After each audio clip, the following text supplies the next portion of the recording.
توجیکستان منوچهر جلیلوف باید فرصت رو از دست داد. جلیل دلشاد بازیف سوپر بازیگری ذخیروی فوتبالی توجیکستان چی در باشگاه چی در تیم ملی. فرزند همه طرف دستی مادره. پدر هر چند باشد هم که بیر نداره. مادر تربیتگری فرزنده. نگاه میکنه، جمع گیر میکنه، خوراک میپزه، لباس میشه، میبره و میاره. گپ مادره. کیف بابای برسه فرزند.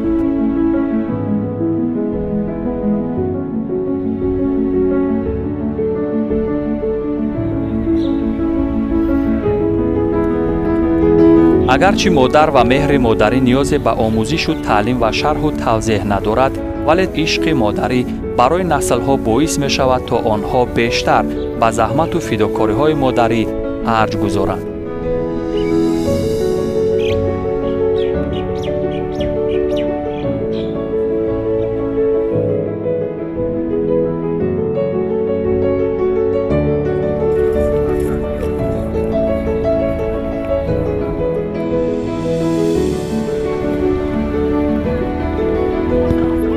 روی این تصاویر دو دوسترویک گرمچهر و غرق شادی و شور جلوه دارند، ولی قهرمان اساسی مادر است، آنی که موجب آفرینش آنها شده است. این مادر فداکاری و مهربانی را به دو تن از چهره‌های شناخته ورزش کشور دلشاد و فرهاد واسیوف‌ها آموخته و پرورش داده است.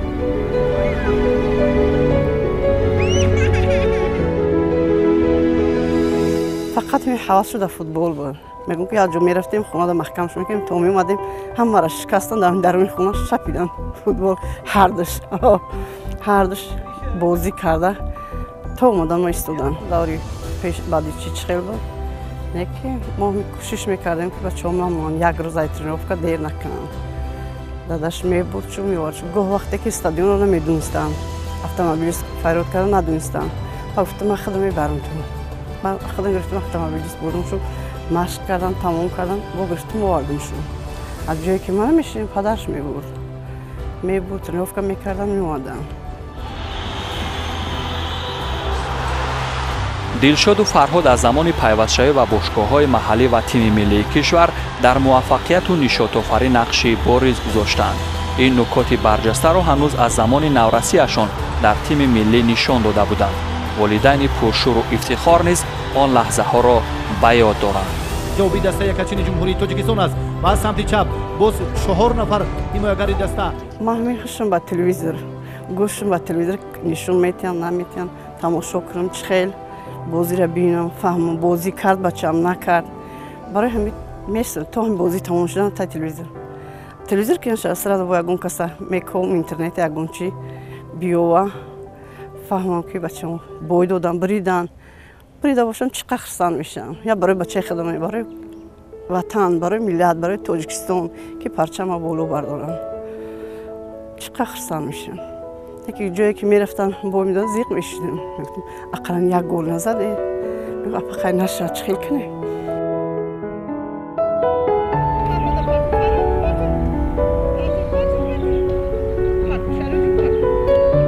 من می حواس داشتم که بچه‌ام چخیل که دیگه سپارتسمن هستن همین خیلی سپارتسمن شدن پرچم تاجیکستان رو بالا بردارن همین حواس داشتم که رفتنشان میگم فرهاد دلشاد یک گل بزنه ماده بس چی در کار نیست.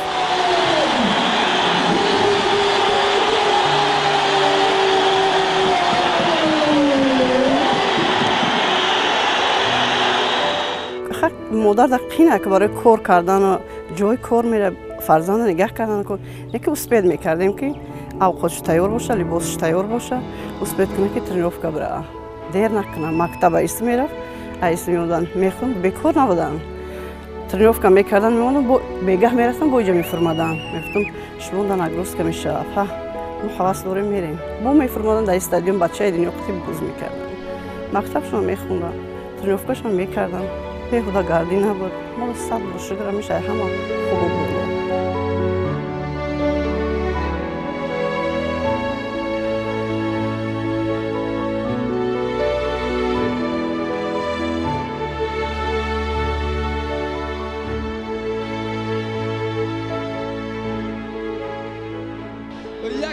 بهترین بازیگزاری تیم منتخب تاجیکستان را با گل انجام داد. این هنوز در دقیقه 61 بازی که برای کامبک کردن تنها یک گل دیگر کافی است.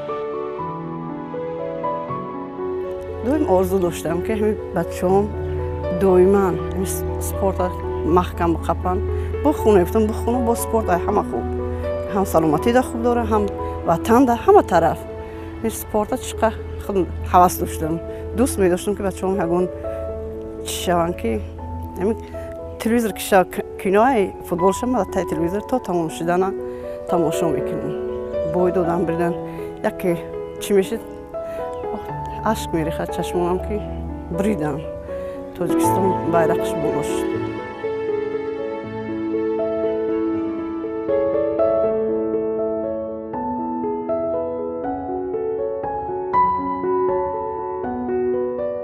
تمام مادران جهان تبریک و تهنیت گفته با آنها عمری دراز، سلامتی، خوشبختی، دنیای تنج و آباد تمنا دارم که دائما هم خیلی خوشبخت باشم، خیلی دنیای تنج و آباد و زمانویده باشیم.